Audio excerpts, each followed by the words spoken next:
The night is heavy, and you are safe.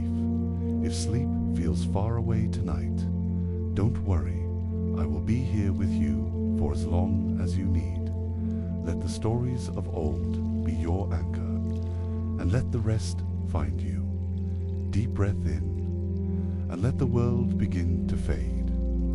Welcome to a night in Milan. In the year 1492, a city of stone, shadow, and silent ambition. Before we begin, allow your body to find its natural center of gravity. Feel the weight of your head against the pillow, the soft support beneath your shoulders. The world outside is exactly where it needs to be, and for the next hour, there is nowhere else you need to go. We are stepping back into the studio of a man who saw the world differently than anyone else. Leonardo da Vinci. But tonight, we aren't looking at his grand designs.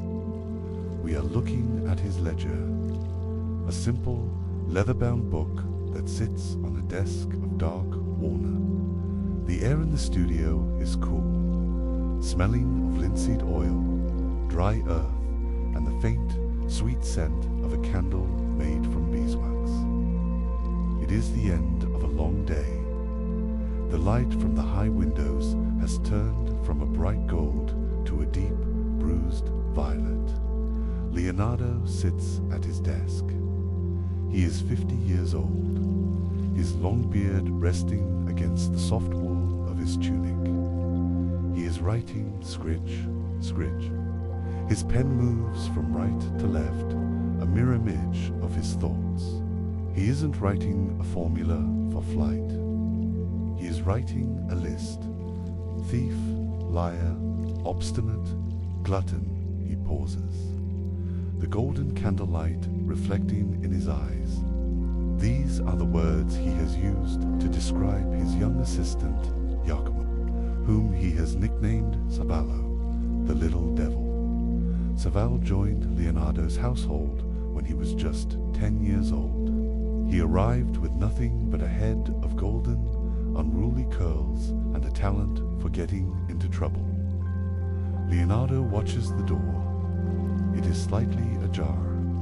He knows Salau is out there, probably hiding a stolen handful of candied orange peel, or perhaps a silver florin he found in the pocket of one of Leonardo's tunics.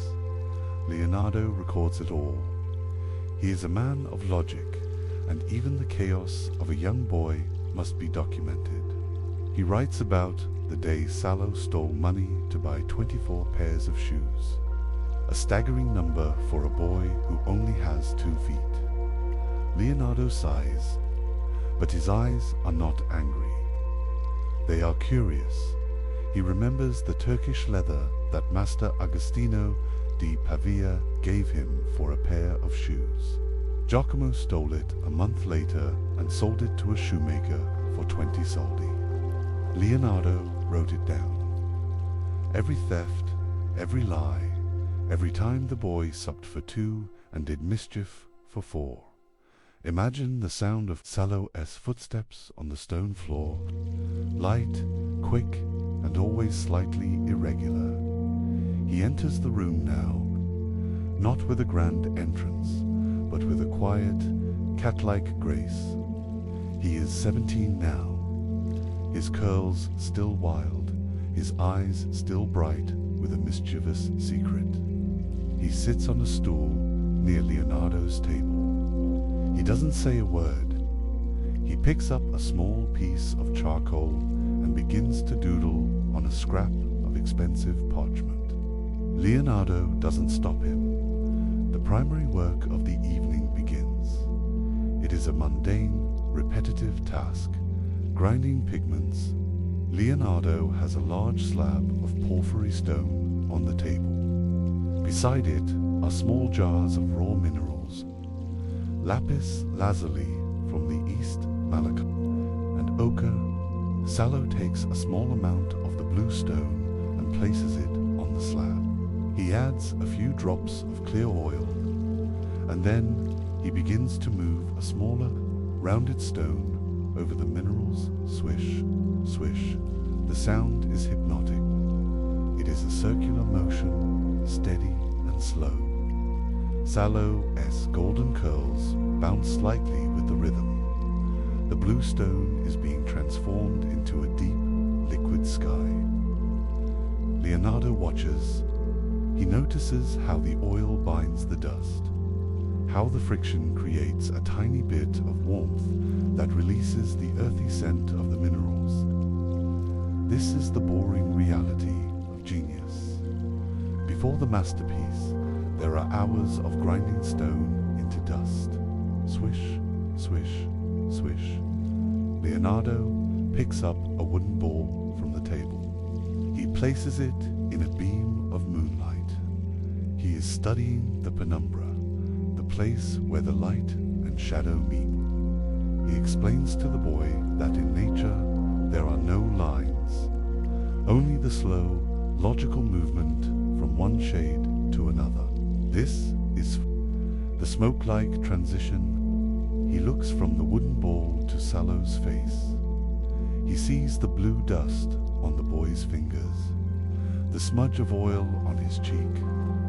He sees how the moonlight softens the boy's features, turning him into the very image of the angels.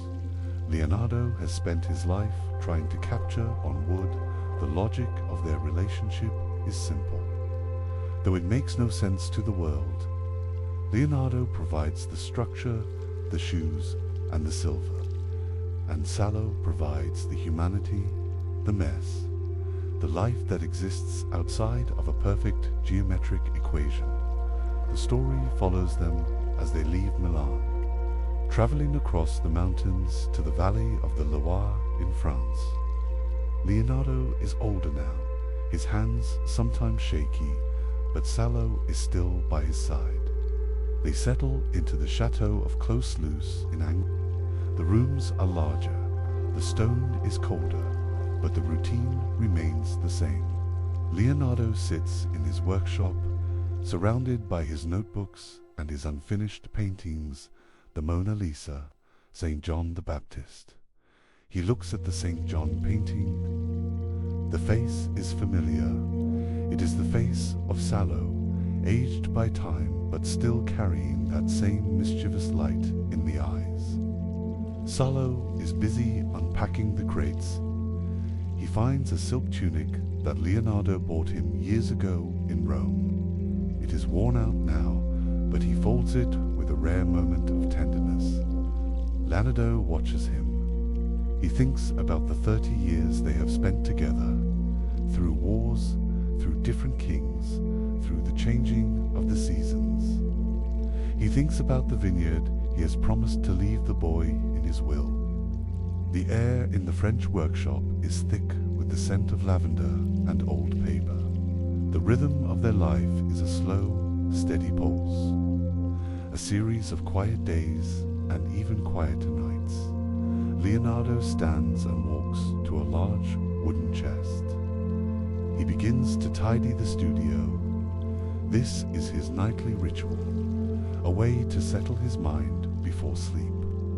He picks up a compass and places it in its velvet-lined box. Click, he folds a piece of linen that was used to cover a clay model. Flump, he finds a silver coin on the floor. He looks at it, then looks at Sallow, who is now almost asleep on his stool, his chin resting on his chest. Leonardo smiles. He places the coin back on the edge of the table, within easy reach of a wandering hand. He moves to the window and looks out over the French countryside. The world is a sea of dark forests and silver-tipped towers. He thinks about the little devil who has been his shadow for nearly 3 decades. The one who has stolen his money, lied to his face, and yet stayed by his side when others left. The rain outside has settled into a steady, rhythmic drone. It is a sound that washes over the stone studio, sealing it away from the rest of the world. Everything is in its place. The pigments are ground. The ledger is updated. The secrets are safe. Leonardo walks over to Sallow and places a hand on his shoulder. The man stirs, his golden curls moving in the dim light. "To bed, Sallow," Leonardo whispers. They move together toward the back of the studio, their shadows long and soft against the stone walls. Leonardo blows out the candle. The golden light vanishes, replaced by the cool silver glow of the moon. You are there too, in the corner of that studio, feeling the safety of the stone, the rhythm of the rain, and the quiet peace of a genius at rest. The lines of the world are blurring now. The sharp edges of the day are softening into the grey blue. Mist of sfumato, there are no more lists, no more coins to count, no more shoes to buy. There is only the breath, the slow, steady rise and fall of a quiet heart. As you drift now, remember the secret. Leonardo knew that even the most chaotic life has its own beautiful, hidden logic. Sleep now. In the smoke and the shadow, sleep. He looks from the wooden bowl to Sallow's face.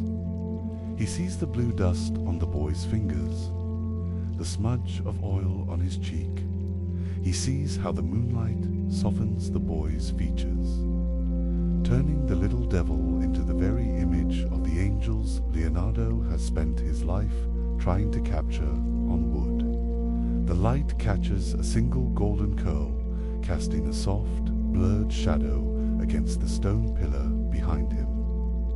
The logic of their relationship is simple. Leonardo provides the structure, the rose-colored silk hose, and the silver, and Sallow provides the humanity, the mess, the life that exists outside of a perfect geometric equation. Imagine their travels together. When the threat of French cannons forced them to flee Milan in 1499, they didn't travel light. They packed the unfinished paintings, the mirrors, the heavy books of anatomy, and Sallow's massive collection of shoes. They crossed the high, dangerous mountain passes toward Venice, the air growing thin and cold. The rhythm of the wagon wheels on the mountain paths acting as a steady, rocking cradle for their thoughts. They sat together by campfires in the valleys of Mantua, watching the smoke rise into the dark sky, disappearing just like the shadows in Leonardo's paintings. Sallow would tell stories of the people he met in the market, making Leonardo laugh until his chest hurt. In Venice, the story shifted again. Leonardo was now a military architect, designing underwater breathing suits and giant crossbows to defend the city from the sea. Sallow was his constant companion, moving between the docks and the workshops, acting as a buffer between the moody genius and the impatient generals. Imagine the smell of the salt air, the sound of the canals lapping against the stone, and the quiet hours they spent in a small room overlooking the water, studying the way light reflects off the ripple's dot in 1502. They traveled with the dark and dangerous Cesare Borgia. This was a time of true intrigue. They moved through the marshes of Romania, designing canals and fortresses. Leonardo was the engineer of war, mapping the swamps and designing fortresses, while Sallow was his constant shadow, guarding the master's notebooks with a fierce, quiet loyalty. They walked through the dusty streets of Urbino and the coastal winds of Cetinatico, their lives a series of different beds and different stone walls, but the same quiet routine of study and observation. Leonardo taught Sallow how to use a compass, how to read the landscape like a book, while Sallow taught Leonardo how to survive in a world of cutthroats and kings later. In Florence, They walked the streets where Leonardo had first learned his craft. They visited the markets of the Mercato Vecchio, smelling the fresh bread and the tanned leather. Leonardo would sketch the faces of the people they passed, while Salo would barter for fruit and wine. They spent quiet afternoons in the gardens of the Medici, watching the lizards bask in the sun and discussing the geometry of their scales. Imagine their time in Rome, living in the Vatican's Belvedere. The corridors were long and filled with the echoes of power. Leonardo felt out of place among the younger artists like Raphael and Michelangelo. He retreated into his study of optics, mirrors, and the anatomy of the eye. But Sala was in his element. He would explore the ancient Roman ruins of the Forum, bringing back stories of buried statues, forgotten emperors, and hidden tunnels to cheer Leonardo up. They would sit in the Vatican gardens at night, watching the fountains spray silver water into the air. Leonardo calculating the physics of the arc, while Salo chased the peacocks through the hedges. One evening in Rome, Salo fell seriously ill. For 3 days, Leonardo did not touch a paintbrush. The master who could map the heavens was reduced to a man sitting by a bedside in the dim light of a Vatican chamber.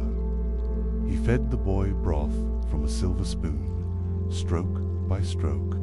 He read from his own notebooks on the nature of the soul and the anatomy of the heart. His voice a steady, rhythmic drone that kept the boy anchored to the world.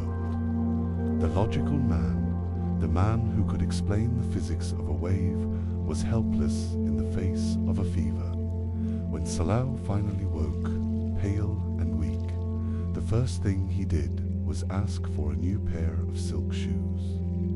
Leonardo laughed, and for the first time in weeks, the tension in the room broke. The final act of their story takes place in the valley of the Loire in France. Leonardo is an old man now, his right hand partially paralyzed from a stroke. He is the guest of King Francis I, living in the chateau of Clos-Luce. The rooms are larger, the stone is colder, and the air smells of the river and the forest. But inside, the routine remains the same. Leonardo sits in his workshop, surrounded by his notebooks and his unfinished paintings, the Mona Lisa, the Virgin and Child with Saint Anne and Saint John the Baptist. He looks at the Saint John painting. The face is familiar. It is the face of Salo, aged by time but still carrying that same mischievous light in the eyes. The curls are the same. Even if the man is different, Salo is busy unpacking the crates from Rome. He finds a silk tunic that Leonardo bought him years ago. It is worn out now, the threads fraying at the edges, but he folds it with a rare moment of tenderness. He remembers the day he received it, the way the sunlight hit the Tiber River, the smell of the Roman markets, and the weight of the gold coins Leonardo had given him for a foot. Every object in this room carries a memory, a story of 30 years spent in the shadow of a genius. Leonardo watches him from across the room. He thinks about the 3 decades they have spent together, through wars, through the rise and fall of different kings, through the changing of the seasons and the shifting of the light. He thinks about the vineyard near Milan he has promised to leave the boy in his will, the same vineyard where Saloe's father once worked. The air in the French workshop is thick with the scent of lavender, old paper, and the damp earth of the Loire Valley.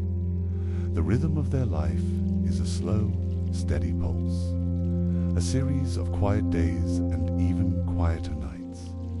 Think about the silence of the French countryside, the distant sound of a fox barking in the woods, the soft rushing of the Loire River nearby, The way the frost patterns the windows in the winter, creating geometric designs that Leonardo studies with a magnifying glass, his old eyes still searching for the logic of the universe in a shard of ice. Leonardo stands and walks to a large wooden chest. He begins to tidy the studio. This is his nightly ritual, a way to settle his mind before sleep. He picks up a compass and places it in its velvet-lined box. Click, he folds a piece of linen that was used to cover a clay. Model flump, he finds a silver coin on the floor near Salak's stool. He looks at it, then looks at Salo, who is now almost asleep on his stool, his chin resting on his chest, his golden curls falling over his forehead. Leonardo smiles. He places the coin back on the edge of the table within easy reach of a wandering hand. He knows it will be gone by morning, and he is content with that fact. The coin is a small price to pay for the presence of the boy who keeps him human. He thinks about the 24 pairs of shoes, the rose-colored hose, the stolen leather. It is all part of the same beautiful, messy ledger. He remembers the time they saw the solar eclipse together in Milan, and how Salo had held his hand in the sudden, frightening dark, their two hearts beating as one in the silence of the city. He moves to the window and looks out over the French countryside. The world is a sea of dark forests and silver-tipped towers. The stars are bright and cold, perfect geometric points in a sky that Leonardo has spent a lifetime mapping. He thinks about the little devil who has been his shadow for nearly 30 years. The one who has stolen his money, lied to his face, and yet stayed by his side when others left.